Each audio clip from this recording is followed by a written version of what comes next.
Hi, everybody. Welcome back to the Voyage Cast. I'm Eddie, your host, and today we're talking about what happens when relationships completely break down and what it actually takes to rebuild those relationships. My guest, Bryan Power, which is a great name, knows the road well. In 2024, he and his wife went from what looked like a pretty good marriage to total collapse, a breakdown so serious that it ended in restraining orders for emotional safety. But that wasn't the end of their story. During those 6 months apart, both Bryan and his wife were committed to therapy and discovering what they call, or what I've come to learn about, the integrated attachment theory program developed by Tyce Gibson. It helped them rebuild not just their relationships, but themselves. Now, Bryan, who's a coach for other marriages, uses those same 6 pillars, a framework to help other people. Core wounds, needs, emotional boundaries, communication, and behaviors are the things that they focus on in those core pillars. And they use these core pillars to help people break generational patterns and create healthier families. If you've ever wondered what deep repair looks like when it's actually lived out, hopefully this conversation will resonate with you and give you some sense of how this goes. So before we get into those 6 pillars though, Bryan, can you lead us in? Tell us a little bit about your backstory and even what got you into this kind of mental health arena of coaching. Yeah, thanks, Eddie. It's great to be here today, and thank you for letting me share my story. But what started it all, I think, really goes back to our childhoods, right? That's really where a lot of our wounds are developed. That's really where a lot of Absolutely. our thought patterns are developed, and our perceptions about life are developed. And for my wife and I, we both had very dysfunctional childhoods. My father was, struggled with addiction. My mom was 21 years old with 2 boys, myself and my brother. So she was really had an ex-husband who was dealing with addiction. She was young herself and trying to figure her own life out. And How old was your mom at the time? my mom was 21. So this is Oh, early, geez. 1969. Yeah. She's 21 years old. Yep. Jeez. So And your yeah, your not dad was he caught up in the 60s then? Is that how he got into Yeah, I the mean, my addiction, you father came think? from dysfunctional generational, stuff as well. His father was an alcoholic. Mm, My beautiful, Christian grandmother back when he was, growing yeah. up, though, was also dealt with some of her own stuff, right? And they Okay. used to fist fight in front of him, literally with like, Oh my gosh. yeah, this is my grandmother telling me this, right? So that was his childhood growing up. My mom's mom was, an orphan who, found her way a little bit, but didn't really have the most, nurturing type of, childhood. My mom's father died when she was young. She was Oh about man. 11, 12 years old. Wow. So she really took that role of motherhood, if you will, early on to her Yeah. younger brothers. Yeah. Yeah, it was just a mess. This is generational stuff that unfortunately my brother and I came into this world in that regard, and Yeah. that was our start. That was our foundation. So Okay. there was a lot of chaos, a lot of craziness. We moved around a lot early on in our childhood. So the first Wow. 10 years of our lives, we pretty much moved every year. So a lot of instability. My wife was different. She had a military background. Her Okay. family was military style. They had a little bit more stability as far as location. They didn't move around as much, but a lot of chaos and dysfunctional there, stuff there. Her father was very abusive to her and her Oh, sister. geez. Her mom stayed in the relationship just because, her parents, kind of put the shame game on her and, told Yeah. her, it's not what we do. You have to stay through this. And even though it was destroying her and the kids, for the long part, they were together till my wife was about 14 years old. But so even though they stayed together, it was still very dysfunctional. But that's really where our perceptions would come in. A lot Yeah. of our behaviors, our thought patterns, our wounds that would ultimately play out in our adult lives were Mhm. formed. And so, so when my wife and I got together, even though later in life, she was in her 30s when I met her, and I was in my mid 40s type of thing. And Mhm.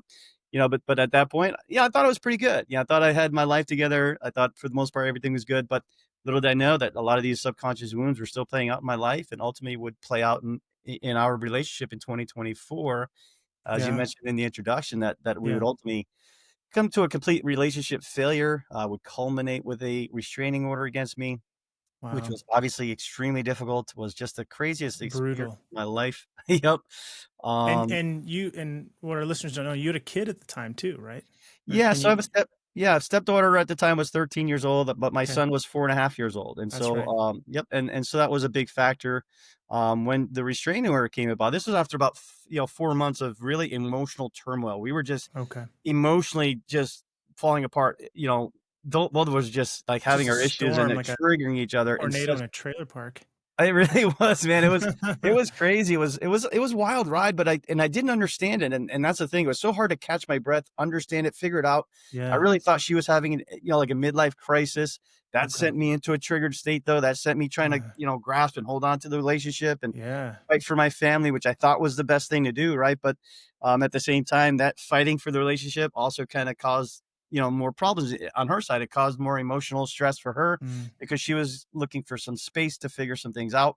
So my yeah. inability to kind of work with that really challenged it. It just made it really a chaotic, crazy Yeah. situation.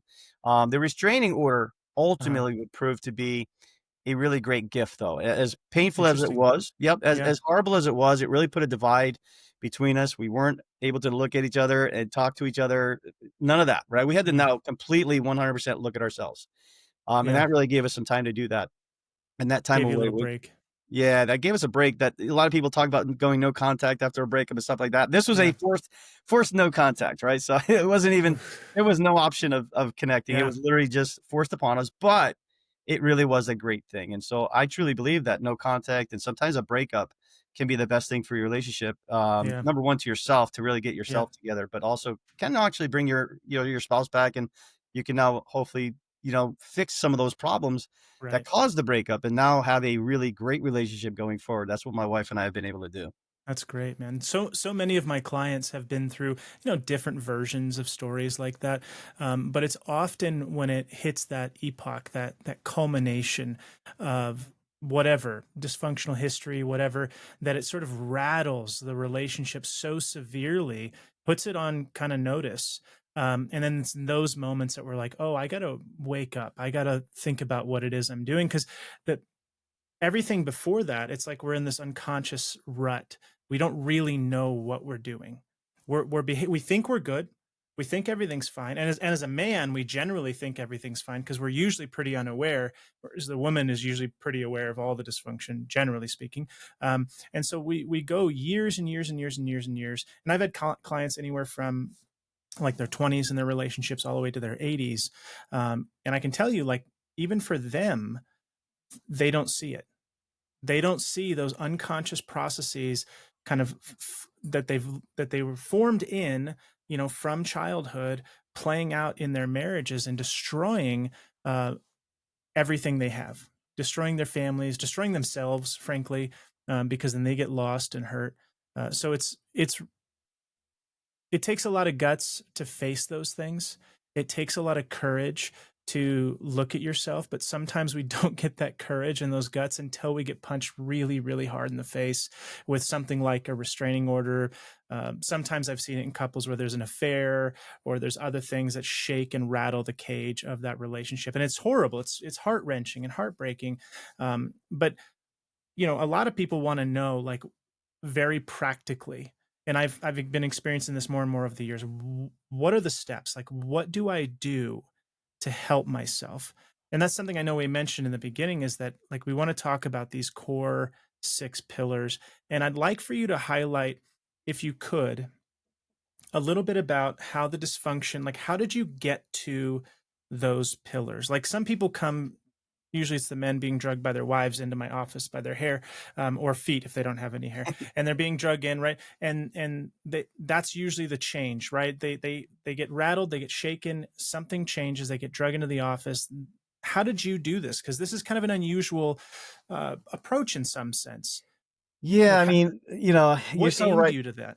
Yeah, no, you're right. That's why I call my practice "Make Your Relationship Fail" or "My Relationship Fail," because Yeah, unfortunately, a lot of times it takes that complete failure to shake us and to wake us, right? And yeah, so, unfortunately, that's what it takes sometimes, is to just get to that critical stage where you're like, "Oh my God, there is a serious problem here."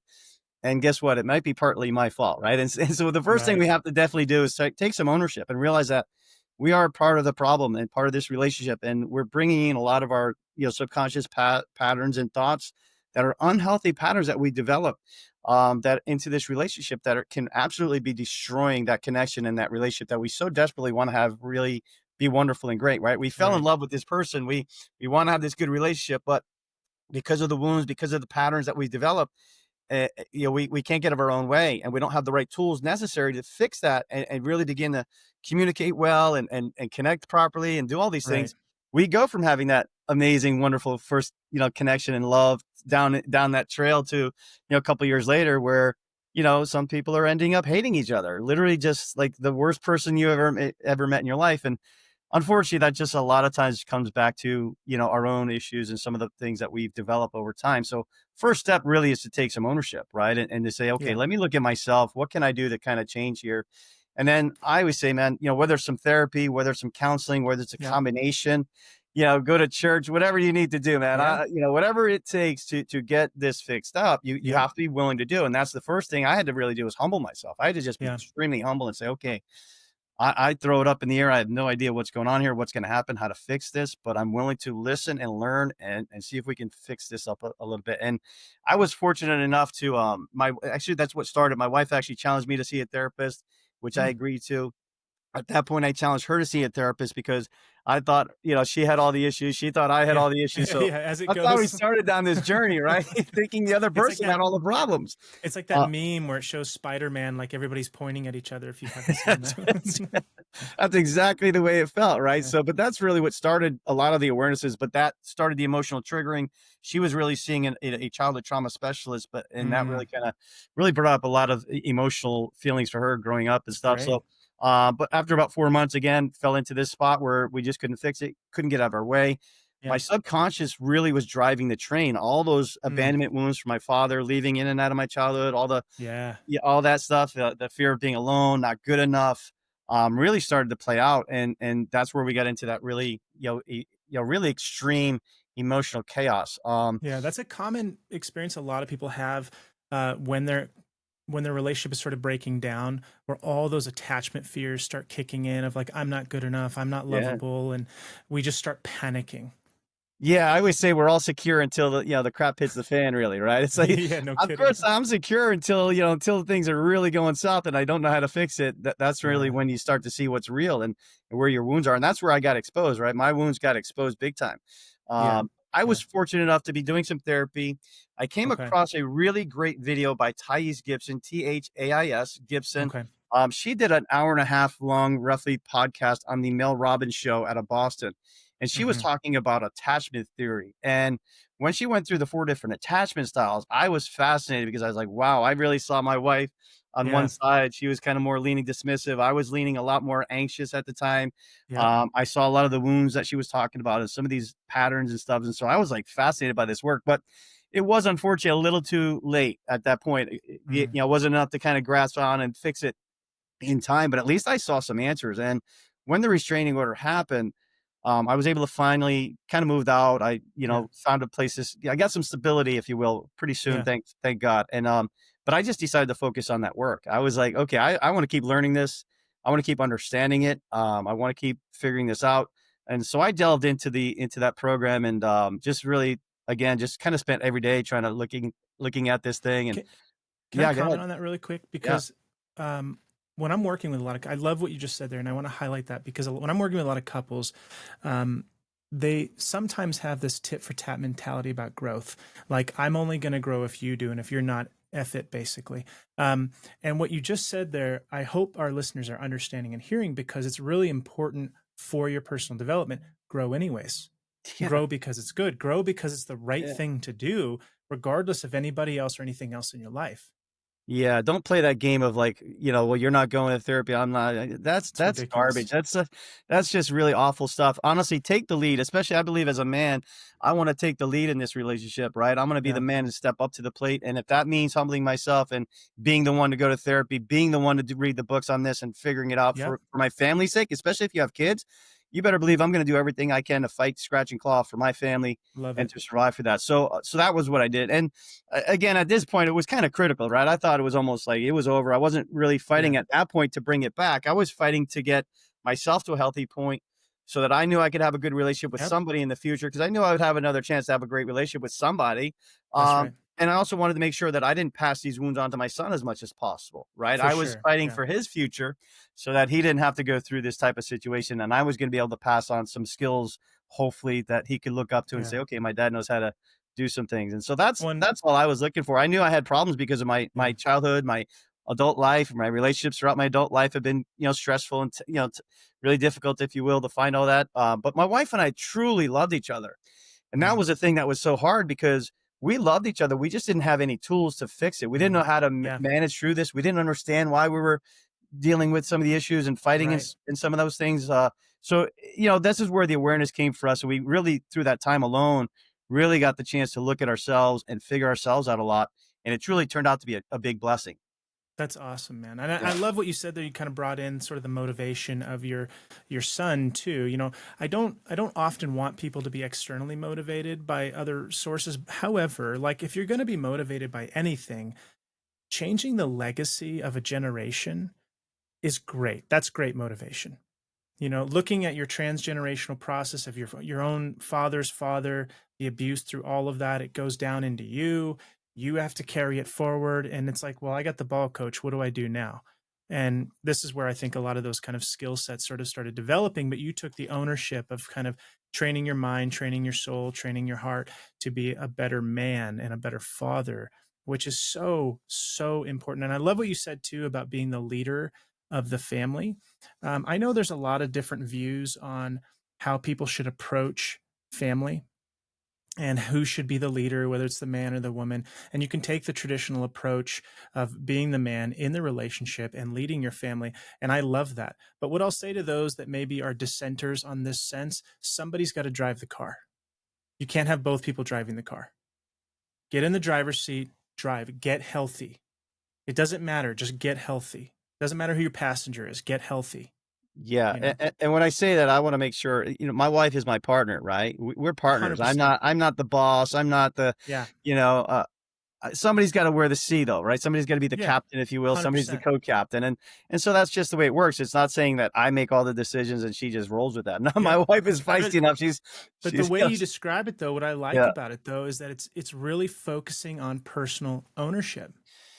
Yeah. I truly If I'm believe in going to that. take the lead in my family, like I got to Yeah. own what I'm doing Yeah, and Eddie, make myself better. 100%. I love that. And that's one of the things Tyce Gibson talks about is to say that we're both 100% responsible for Yep. our 50% of the relationship. And so Yep. we can't say that, oh, I'm reacting because of this, she's doing this, which is causing me to react this way or that and stuff. Yeah. Yeah. That's what we get into this tit for tat, right? Well, I'm only this way because of Yeah. her. Well, I'm only this way because of him. Yeah. No, the reality is you're that way and you can't Yeah. blame your actions on how they're acting. I Right. always say this, the way they act tells us everything we need to know about them. The way we act tells them everything they need to know about us. And so 100%. we have to take ownership of how we're acting, whether we're acting or reacting, because the key word in reacting is still acting. Okay. And so we can't let Yeah. that be the excuse as to our poor behavior. Yep. So that's the key. Yeah. Take the Amen. lead, be the man and do that type of thing. And somebody's got to do it. And whether or not your spouse comes with you, it doesn't matter. We're doing this for For sure. ourselves. We're Yep. doing this for our benefit so that we can be blessed, that we can have a Yep. good relationship. Yep. I don't want to go, and failed relationship. There is nothing worse in this world than losing the person you love simply because you don't have the tools necessary to keep them in your life. Okay. And to go from heartbreak to I love that. heartbreak to heartbreak is a really tough way to live your life. And I've been It's a there. I've miserable and done it. lonely way to live too. It is. It's difficult. It's hard. It's awful. You don't want to do it. And that's why I'm so excited about this program, because I truly believe for me, it's been a real benefit and helped save our relationship, but I truly believe it's helping others save their relationships and really get in tune with themselves, learn how to Yeah. get some skills. Yeah. My wife and I, we have tools now. I got tools in my relationship tool belt that Yeah. I can now pull out when situations arise that I never had before. Right. So let's get into that though, because again, like I said earlier, so many people really want practical tools. And I can tell you as a therapist, one of the experiences I have with a lot of my clients and that what they appreciate about me is because I'm very practical. I'm going to tell you what I think works and we're going to work towards that end. But a lot of therapeutic experiences that people might get sometimes is a lot of the just affirming sort of experiences, which is fine to a degree, but you can't, like, you're in the room because you don't know. Right. And you need someone to educate you on what you don't know. And so share with us to help our listeners figure some of this stuff out. Yeah. Share what they don't know, because I guarantee you there's a lot of people listening to this who don't know. So let's talk, first and foremost is that key wounds, the core wounds. Those are those subconscious behaviors that we're actually now implementing and living. And we don't even realize we're thinking this way, but our brain is a needs meeting machine. And so it's going to get its needs met the fastest way possible, even if it's unhealthy. So if I had, let's say, a fear of abandonment, which I have, a very big one, right? So Mm, subconsciously, I may now be doing everything I can, to hold on to that relationship to the point where it's actually not healthy. It's no yeah, longer good for me anymore because, yeah, I'm fighting because the wound is holding on to this thing, right.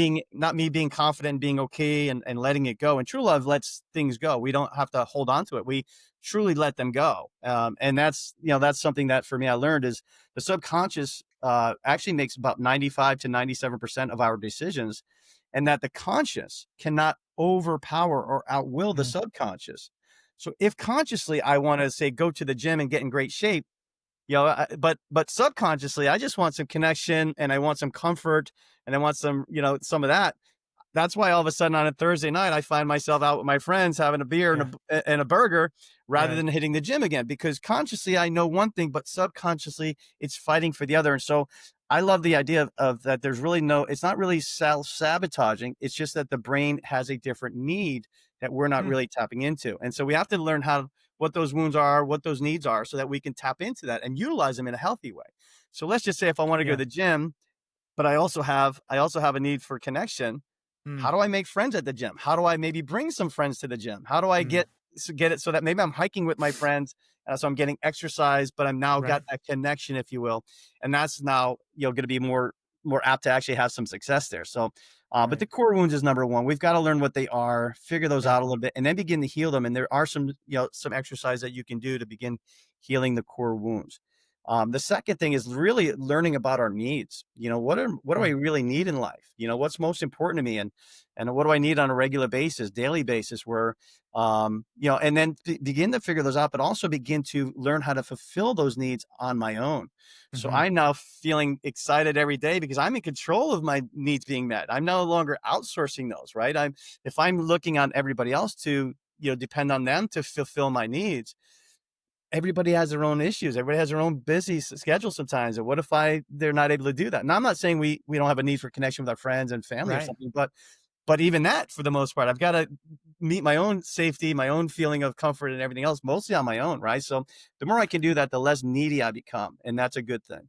Well, and what's interesting about that is, again, you're once again taking responsibility for your needs, because I like how you said it. If you're outsourcing your needs, you're regularly going to be disappointed, because if people are just really honest with themselves, we can barely manage ourselves.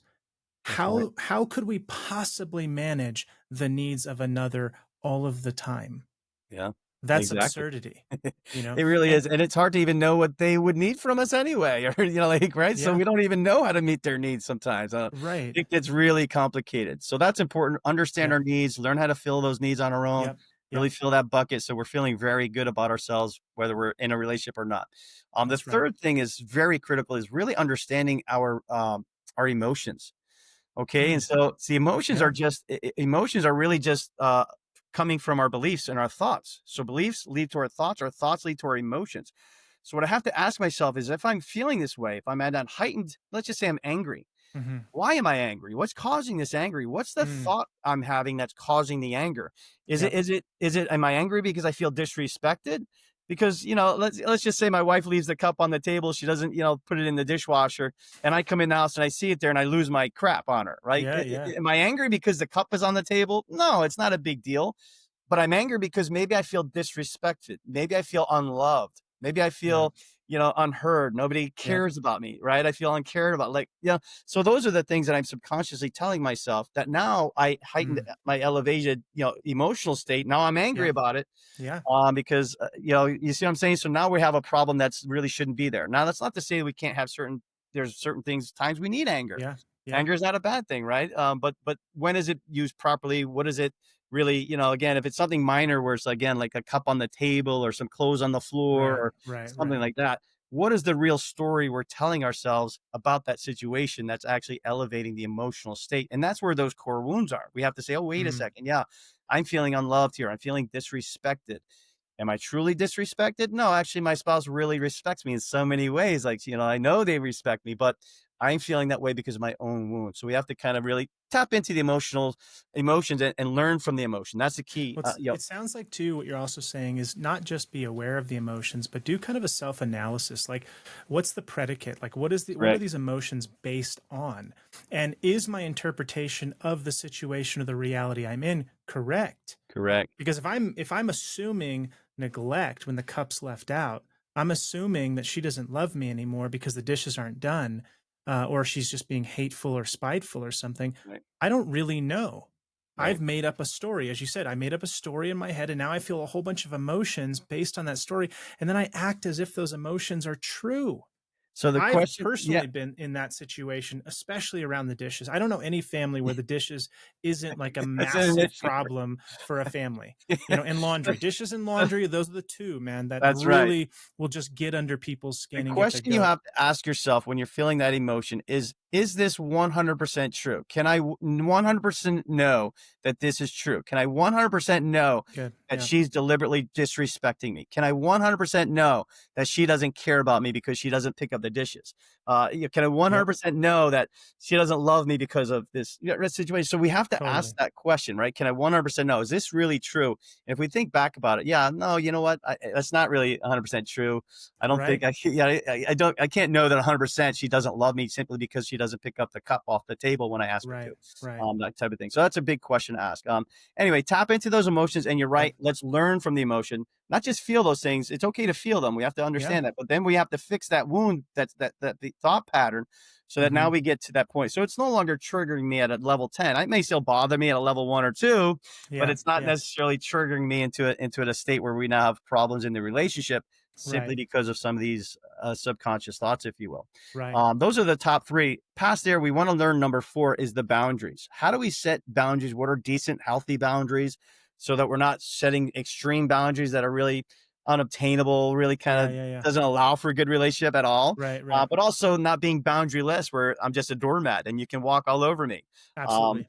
Yep. So we have to kind of learn what some good, healthy boundaries are, and then learn how to communicate them, learn how to set them, learn how to actually, make people adhere to them a little bit. If somebody crosses my boundary, how do I readdress it? How many times do I, allow that to happen? And kind of, Elliot, what do I do as they continue to, cross my boundaries? What do I do So about that? sometimes I Um, find when an individual in a couple situation starts asserting boundaries in the marriage, it really throws the other person off. yeah. They're feeling like, why are you being an a-hole to me? Why are Yeah. you being cold? Like, why are you being whatever? Yeah. Do you find that? Did you find that experience No, or? 100%. That is a very common complaint about boundaries initially because the other person's probably not used to that, right? And so, if you haven't set boundaries before and now you're setting them, your Yeah, partner may go like, "What's going on here?" So it does take some communication, trying to communicate with that person. Hey, it's not anything personal. I do love you. This is important to me though, and this is where I'm going. I'm learning. I'm growing, and this is something right. that I do want to be able to start to adhere to. And it takes some practice, and that Yeah, partner may break that boundary a handful of times before you really start to figure it out a little bit. right. Again, it's not an easy thing to do, but it is something that we No. need to begin to practice. And Yep. as we practice these things, they do get easier. They do get better. We do learn Yeah. new, different methods on how to do it.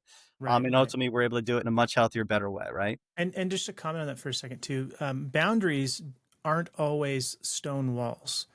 Sometimes they're permeable, sometimes they're flexible, but they're context based. Like stonewall boundaries are things that are dangerous, physical violence, things like that. Sure. But there's so many things in our relationships where sometimes the boundary isn't even about our spouse, it's just about me.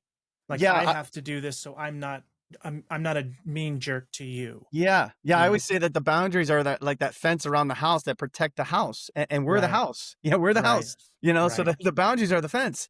So right, that's what we're gonna set up. We're gonna set up that little fence that we can be a little bit protective of what we need in our lives, and so that and then people begin to respect our fence, right? If they right. climb over the fence, then we got a problem.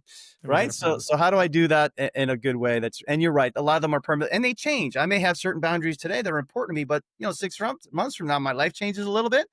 I can change that boundary a little bit and say, yeah, that's not as Yeah. important to me. It's okay. This is different now, right? So, it's That's a okay. good point because Yeah, sometimes people, again, they think that these boundaries are hard and fast. And it's like, well, We evolve, we change. Like that's part of being humble in our life and growing up.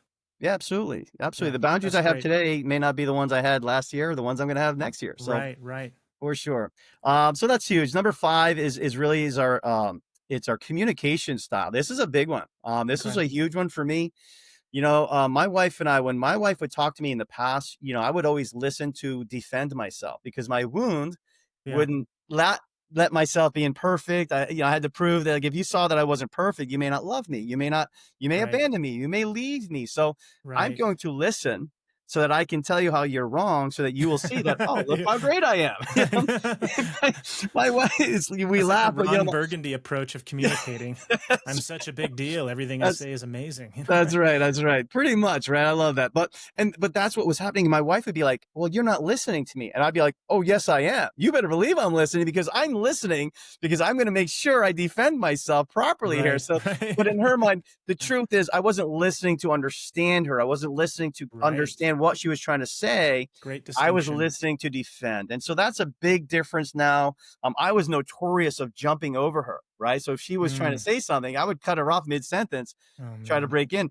And Yeah, and yeah, now we do something different. We do a practice where we kind of hold space for each other, where she'll get to talk for 5 or 10 minutes, yeah, completely uninterrupted. We look each other right in the eye too. We look square. I want to look right into her eyes. We look like that, and she talks for 5 or 10 minutes. And now I'm listening to truly understand. What are yeah. you trying to speak to me? What are you trying to say? What are your thoughts? What are your feelings on this? I want to get to know this person, right? I love my Love it. wife. She's I love amazing. it. I want to really know you. And then I when love she's that. done, she does the same for me. And she'll listen to me for 5 or 10 minutes. And she'll just, again, listening to understand. She wants to see my heart. She wants to see me as a man. Who am I? And now Yeah, at the end of that, when we do it that way, we both come away feeling heard. We feel more understood. We certainly feel that. Now, it's not to say that every time we have that type of discussion, it ends perfectly because there are times that can still trigger a little bit, right? right. And if it does begin to go that route, we know we can catch our breath and say, hey, let's put this on the shelf. Let's come back to it at another time. And Yep, we'll do this again when its time is right. But again, it's a much healthier, better way to go. And we do find a lot more resolution in that than standing there in a triggered state, yep. trying to have these And just trying to conversations hash where it out. Yeah, nobody's listening to anybody. We're just yep. now in this conflict. That's the Right. first thing I would say too, is never have conversations when you're in when you are in an emotionally triggered state. Yeah, If you are that's a emotionally good tip. triggered, ask your partner, hey, I'm really feeling emotional. This is not a good time. I want to revisit this. This is an important discussion and I want to revisit this, but can we do this at a later time when it's a little bit better for us to do this? So I want to comment on that because that's really Yeah. important. Because it addresses a couple of things. It addresses our nervous system, calming it down, and it Yep. also addresses our attachment fears of abandonment. So I'm recognizing my nervous system is getting hijacked emotionally, and I'm vocalizing it versus just acting on it. So that's good self control, Right. regulating my nervous system, communicating that need of a boundary. So we're clear about that boundary with the communication. But the thing that I tell a lot of my couples, because they're fearful that if we take a break, we'll never come back to it, and so that's that attachment fear of Hmm. abandonment, or even just neglect, like, Right. they don't care, you know and that translates usually they don't care about me or this issue or solving Yep. these problems, and now I can't trust you, I can't work with you. The mind extrapolates a lot of things from there. So what you said about, like, we'll come back, I usually say give it like 10 minutes. If it's still not long enough, come back anyways, tell them I need 20, tell them I need an hour, tell them I need a day. And Absolutely. the other thing that people get kind of anxious about is they fear that if they don't hash the issue out now, it'll never get resolved. And the truth is if you're always hijacked trying to hash out issues, it will never be resolved. That's So right. give it a day. The issue will come back around. You can talk about it another day. It's okay. Yeah. Yeah, if the issue is important enough, and it usually is, Yeah. you'll find another time to come back around, and you just simply approach yourself at your spouse and say, "Hey, honey, Yep. yeah, I'm in a better state of mind. I'd love Yep. to have that discussion that we were, continue our discussion from the other night. Can we That's do right. that maybe tonight? Would tonight be a good time for us to do that? Yeah, it'd be great. Okay, great." And you revisit that, and you will find Absolutely. 100%, man. It is so much better than sitting there trying to argue it out and hash it out right now. You don't need to fix it right now. Right. Okay, 99% of those arguments do not need to be repaired right at that moment. Absolutely not. So Right. put it on the shelf, catch your breath, but then yes, make it important. Hey, we'll talk about, I want to bring this up again. And when you practice that and you realize, oh, wait a second, we can put it on the shelf and Hmm. we can revisit this. Yeah. It's possible. Yeah. So now you start to believe in the process and you realize that, you know what, we can do it that way. And it is okay Absolutely. to do it. It's the best way to do it, really. So I love that Absolutely. practice. It's been a game changer for my wife and I really feel like that's one of the big ones for us that has really just been huge Yep. in changing the dynamics of our relationship and how we, really can hear each other and feel each other's presence in that regard. We now have a tool to actually move the needle in some of these really important issues that we face in Yep. our relationship. It's huge. It's a game That's right. changer. It's a game That's right. changer. Love it. Yeah. Love it, Last man. one I love to talk about is just our behaviors. Okay. Overall. So number 6 is behaviors and something simple like, maybe in the past you get a little bit triggered and now you're flying off the handle. Maybe I grab that cup and I throw it in the sink and I'm like, oh, nobody cleans up around here. Right. Right. I'm getting frustrated. But instead of that, I change my behavior and I say, you know what? I'm going to take a step outside. I'm going to walk around the block for an hour or so. Just give me, I'm going to put my sneakers on, go for a little walk, or I'm going to do something that kind of gets me out of that trigger state Right. a little bit. Right. Yep. And all of a sudden you see me as like, oh, wait a second. This is a guy who knows how to handle his emotions. He knows how to stay in control. Yep. He's not flying off the handle like that before. Right. And again, just changing our behaviors, how we do things on a daily Yep. basis, really begins to, again, show the other person how we are changing and we do know how to do some things differently. I really love those 6 pillars because I can work on, different ones on certain days. Maybe I'm Yep. kind of really doing Yep. good on this one. And then I realize, I need to work on this here. And we can see, I almost can grade myself a little bit, okay, I've Yeah. got more tools on the communication side. Yep. Maybe I need to tap into some more of my core wounds and figure that out a little bit because maybe I got Yeah. triggered over something. So I just love that ability to kind of look at those 6 pillars and then see where I can maybe get a little bit better at each one. And it really And then, does seem to move the needle. and the last one that you mentioned, the behaviors. One of the things I notice when people are making good progress in their relationship, when it's early, I find that the paradigm, so like the person who's the offended party, let's say you're making a lot of progress, your wife's offended, and she just cannot see you in your growth. She cannot visualize it. So a lot of couples, they'll interpret, they won't even see that good behavior. They're anticipating the negative. So that's all they're interpreting is the negative. So sometimes, maybe if your spouse is if they're working on it, sounds like your wife was, if you're working on it, you're going to be more ready to see it. But if one person's working on it, the other's not, sometimes they just won't see it. So it may take a while for them to get used to this kind of new way of being and interpret like, oh, he took a walk and didn't break all the dishes. Like, that's progress. That's great. He might still be kind of an ass right now, and that's fine, but I'll take the win.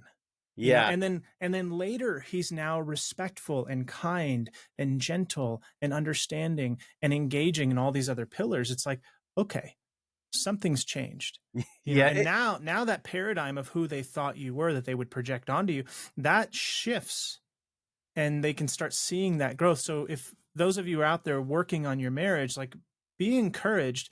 This can be a lonely road for some of you if you're just doing it on your own. This can be a lonely road, but be encouraged that when you take the responsibility and put the effort into those behavioral changes, they won't notice it right away. Usually it'll take some time. Yeah, no doubt. I mean, you're used to a certain person being a certain way for so long Yep. that when it changes, it's going to take a little time, but they will notice. If you Yep. continue to down that path, Yeah. they will notice, and all of a sudden you will notice. You will notice how you're doing, feeling better, feeling good about things, and you're going to Oh be yeah. able to really begin to change yourself. That's the most important part. Is as we change Absolutely. ourselves, the Yep. relationship dynamics change as well because we're bringing that into the relationship. And even if that other person isn't working on themselves, isn't doing anything, a lot of times one person can change the dynamics of that relationship by Amen. just their own behaviors, their own way that they're doing Yep. everything. All of a sudden that other person is now forced to come along with you. Or eventually if they just can't come along and you completely outgrow them, Yeah. that's where we get a little tough sometimes. But at that Yeah. point, Yeah. if you're making that work, you're getting to a healthy point and you have somebody who's really at that point dead weight, doesn't want to change, is staying stubborn, Yeah. is staying completely stuck in that negative zone. Sometimes we do outgrow that person and that's Yeah. unfortunate. But Yeah. but I do feel like a lot of times, you're going to be able to see that person come along with you. I always say this, they say that 2 is better than 1, but 1 is better than none. So Amen. just Yep. because your spouse isn't coming with you doesn't mean you shouldn't do the work. If nobody Yeah. does the work, I promise you, if nobody does it, it's really going to stay unhealthy. Nothing gets Right. So, better. So you have to have at least Yeah. one person stepping up to do the work, and that can really be a game changer. Don't think that just Well, because your spouse isn't, that you can't see benefits, and it's honorable too. It's honorable to put the work in and to reach for higher virtues and to Oh, be healthy, if nothing else, for yourself. Because at minimum, the ripple effect, whatever circle of influence you're in, the ripple effect will be felt there. yeah, If your family rejects you and if your own town rejects you, fine, but the circle of influence will be felt everywhere else. And that's a really beautiful thing. And the thing I like about these pillars is they're terribly practical. they are. So I hope our listeners can understand that these ideas, these concepts are so practical. You don't actually need a master's degree like I have to implement and learn these skills. It's okay. You can just learn them, Yeah. and right. And the one thing I'll say to that end too is like what a lot of people struggle with, and they struggle with this it also, like in the research on self-help books, is that they when they start implementing new tools, whether it's self-help or through a coach or through a therapist, initially it might be a little confusing. Sure. And what I would say to that is have a coach, have a therapist, have a pastor, have a friend, have somebody to help mentor and guide you along, because as you use and implement these skills, which are doable, again, you don't need a degree to do them, you will have greater success because you can try them, you can fail, you can try it again, you can fail, you can try it again and fail. And the more failures you have, the more successes you'll have, because that means you're trying. So that's a pretty good measure when you're getting coaching, when you're getting support, when you're getting care through these things, because they're easy concepts in some sense, but they are a little bit hard because we're battling, as you said in the beginning, kind of the demons of our past, the transgenerational processes or the sins of our fathers. They're all passing down into what we do and what we produce in the world. That's fine. That's normal. Nobody's going to escape that. But that doesn't mean we're stuck and lost in it. I mean, you're a great example of that story of Yeah. Yeah. redemption in a Yeah. marriage. Thank God we don't have to have a master's to do this, because I'm just an average Right. Joe, right? Right. I'm just an average guy who's been through a lot, who has his own, stories, if you will. And I've Yeah. done my share of self-help and, working on this and stuff. Right. But yeah, that's what I do. I love it. It's very practical. These are some things that can be implemented very easily, and the ability to learn this and some of these concepts can really just some of the basics. You just need a good foundation, and that Yeah. foundation can Yeah. really change your life. Like I said, I didn't have anybody to teach me these things. And so, Right. I grew up without anybody. And I think it's great to have a Yeah. coach, have a therapist, have a team. If you Yeah. can get a good quality team behind Yeah. you, man, you can really move the needle even better. If you try to go at it alone, you can get there. You can get there, but Yeah. it's going to be harder. And you don't have that Yeah. person to bounce these ideas off of. You may hit a blocking point where, it's Yeah. like, how do I strike? Whereas if you have a good team, between your coach, between a good therapist, maybe a couple of good friends that you can bounce ideas, somebody will Yeah. come up and give you that answer that you're like, "Ooh, yeah, that's right. That's a good approach. I Yeah. like that." And that could be a game changer going forward. It just moves the needle a lot faster when you have a good team. Right. Right. And you don't Yeah. have to throw away that which you love. Like if you love your family, if you love your spouse, like what all of this is suggesting in some sense, with a little bit of help, a little bit of knowledge, a little bit of effort, you can repair the things that you love. You can save the things that you love and hold on to it sometimes for a lifetime, which is beautiful. Yeah. Right. And Yeah. and especially if your spouse is motivated too, by God, like you can make a difference in a way that's earth shattering, and possibly and probably what you're experiencing right now, if I can reflect on that too, what you're experiencing right now in some real sense is something you've never in your life experienced, which is a healthy relationship. And a lot of people don't even have context for what that looks like. And so this is all, it's like a foreign language to be Yeah. healthy. Yeah. If you'd have asked me before all this happened, if my wife and I had a pretty good relationship, I would have said, yeah. Yeah. But looking back at it now, Yeah. I Yeah. Yeah. realized, and it wasn't the worst. Like, it wasn't horrible, Yeah. but you know what? I can look back now and realize, wow, how much better is it today than what we Totally. had back then? Yeah, when we're Absolutely. able to communicate this way, we don't argue as much. We're not triggered emotionally. We don't have all that baggage we're bringing in. We are on a really good page. We connect well. We help each other I meet love each it. other's needs as much as possible. We're just in love with this relationship. We're in love with our family, our kids. We are doing everything we can. We just to be a good family and not pass this on to our kids. Like we're a family of healing, and I think that's just been huge for us. And yeah, it's a night and day experience. I never thought, because again, I never saw this.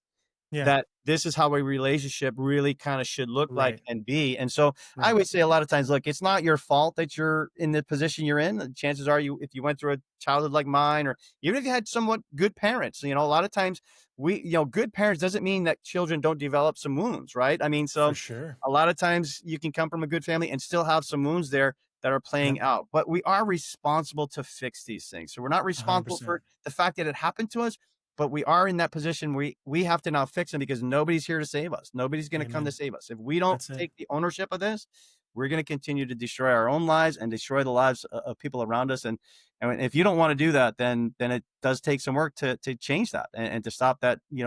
They say hurt people hurt people. Well, we have to Oh, stop all the hurting. time. Yeah, and the first thing All we the do is we time. typically hurt ourselves, but we Yeah. have to stop hurting ourselves, start healing, and really get to that point where we're feeling really good about things. And then we're not going to pass that out to the rest of the world as we, interact with everybody in Right. our lives, Well, and you said it earlier too, like you had to humble yourself enough to look at yourself properly. And whether you come from a good family or a dysfunctional, transgenerational, dysfunctional family kind of system is irrelevant.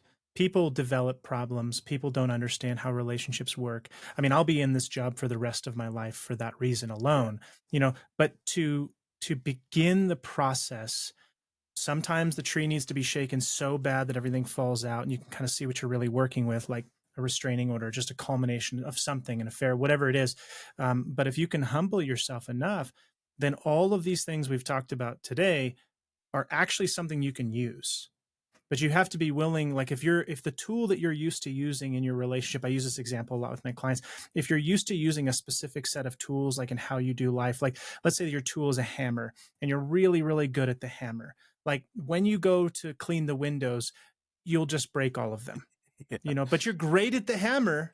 Like Right. no one's questioning your use of the hammer. Yeah. But like to become sophisticated in life, to grow up, which we all have to do, means we have to humble ourselves to say, yeah, hammers are maybe not the best choice for cleaning windows. Yeah. There's got to be a better tool for that. I love You that. know? And I always talk about, like building a house or fixing a car, right? Yeah, I'm not a mechanic. So nobody taught me how to fix a car. for Nobody ever sure. taught me how to fix a car. Yeah, I don't have all the tools to fix a car, right? right, So how can I expect when my car starts to fall apart that I'm right, just going to reach in the bag, grab some strange tool and know how to right. fix this thing? Just know how to do it. It's not going to happen that way. So I have to read Yeah, the manual a little bit. I have to begin to understand. I have to yeah, maybe yeah, spend some time with a mechanic that can teach me these yeah, yeah, things, and then learn what tool is yeah, best for that particular, yeah. situation. And as I do that, now I can go driving around with confidence, knowing that if my car begins to fall apart, I know how to fix it. I know what tool to grab. I know Right, exactly what to do. And that's right, the same thing with my relationship. Nobody yeah, showed me how to have a great relationship. right. And I didn't have any of those tools. I didn't know how to communicate. I didn't know how to set No, boundaries. I didn't know any of these things. no, So how can I expect myself to know all these things and have a great relationship, right? It's right. almost guaranteed the relationship's going to just continue to fail. Yeah, So we now have to get those tools, and that's what I love about this program. I love this type of work that you're doing, helping people begin to learn these things, understand them, begin to yeah, heal, yeah, so that now we know how to get through this in a much healthier, better way, and we don't have to spend 20, 30, 40 years of our lives struggling, either going from different horrible relationships, or even if you're in one. A lot of times people stay in a relationship for 20, 30, 40 years, but it's a loveless relationship. It's a relationship of convenience, if you will, or something, or being stuck in that thing. yeah, You yeah, want to have a good relationship where you feel connected, you feel fulfilled, you feel excited every day to share your time with this person. And that is a different, much more beautiful relationship than the rest of those types of things. But anyway, that's what I and love to talk about. your story represents that too, which Yeah. is so great. Like people need to see hopeful stories. There's so many out there. I mean, your own family is an example of a kind of a bad ending. I mean, there's just divorce, pain, suffering, abuse. Yeah. Like it's just horrible. And then now there's hope. So people need to see that. Speaking of that, though, how can people find you and get connected with you to learn these things, or if they want your coaching, find you in that sense as well? Yeah, if you want to learn any more about this, about myself or my situation and some of the work that I do, you can go to my website, honestly, makeyourrelationshipfail.com or myrelationshipfail.com. Either one brings you to my Good website. name. Well, thanks. Yeah, I mean, I just play on that fact that I understand that failure is often the missing ingredient that we, unfortunately, it takes sometimes that big failure before we're willing to do the work and grow from it. But I wanted to give you hope if you are in that situation. Yeah, I hope that my story can give you some hope and the idea that anything can change. I don't care what your spouse has told you. I don't care how bad it looks right now. I don't care. My wife told me she'll never be happy with me so long as I'm in her life. Like, wow, that's painful, right? It hurts. It's brutal. Right, a restraining order. It's like, oh, this is done. Like, what? But if you do the work, if you're willing to change, that can turn around. And I promise you, you'll be amazed at sometimes what can happen. I've heard a lot of good stories. And if nothing else, one of them. So. Yeah, if nothing else, the healing that you'll do will lead you to a higher ground than something better. But go to my website, and then if you want to, you can take the attachment style quiz on my website. It's completely free to do. You'll learn what your attachment style is, which is kind of fun. And then if you want to, join the personal development school from my website as well. When you join, that's Tyce Gibson School, and that's what's going to give you some really great access to amazing videos, lots of good workbooks, content that you can work on and really begin to move the needle. When you do that, I want you to set up a time with me as well to get a free session. I want to hear your story. I want to hear what's going on with you, see if I can help point you in the right direction, give you some good information to move the needle from there. If you decide you want to continue to work with me, then we can certainly talk about that as well. And I'd be happy to be your coach and see if we can get you to a good spot so that you can have this type of amazing relationship that I'm very fortunate enough to have today myself. So. Awesome. Well, Bryan, thank you so much for coming on to the Voyage Cast today. I appreciate you. I appreciate your story. And I really do hope that it moves the needle for so many people. And they now have an additional resource. They don't just come to the Voyage Cast. They can go to you.